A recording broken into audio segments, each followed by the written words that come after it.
A lot of people call this home. They enjoy this place. Whenever something goes wrong at the Boomtown RV Resort in Orange County, residents rely on Matthew Smith to make it right. So naturally, when Hurricane Harvey's torrential downpour submerged the 110-lot community, he did what came natural. I went to grab my boss's jet ski and pulled through here and picked up people that were in need of help. For days, this is what Boomtown looked like. Homes completely drowned. The only evidence of their existence, a handful of rooftops that parted the unforgiving water. Today, things look a lot different, and Smith says there's only one thing to do. Time to rebuild.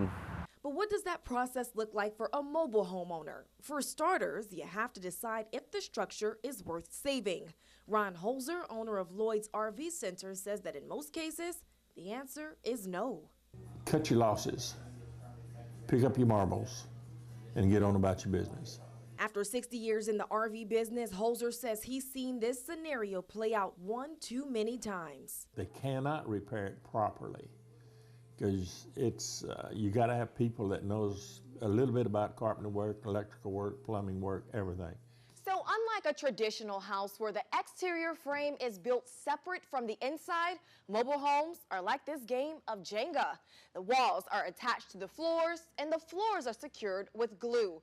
So with insulation padding the entire structure from underneath, all it takes is damage to one of these pieces to ruin the entire structure. And with the average cost running anywhere from $30,000 to $70,000, it's not always worth it. It's entirely too much work, and the insurance company don't want to pay the cost of it. With more than 20 million residents nationwide calling manufactured units home, there will certainly be people who want to rebuild. So here are a few things to keep in mind. First, where to park your mobile home. For example, there are only 3 streets within Vidor city limits where these structures can be housed. Next is your rebuild up to code. Over in Port Arthur, there are specific conditions that have to be met for your home to be deemed habitable. After the structure was damaged, do your doors close? Are there patched holes in the floor that wouldn't support a person? Is your toilet or tub still missing?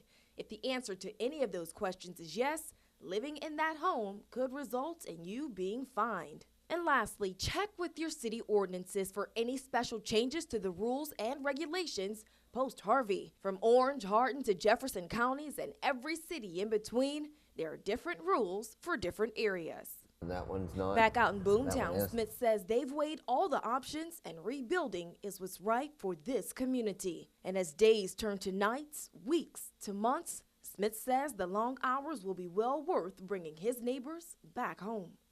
We're just getting it done, I know that. In Orange County, Dejanique Garrison, 12 News.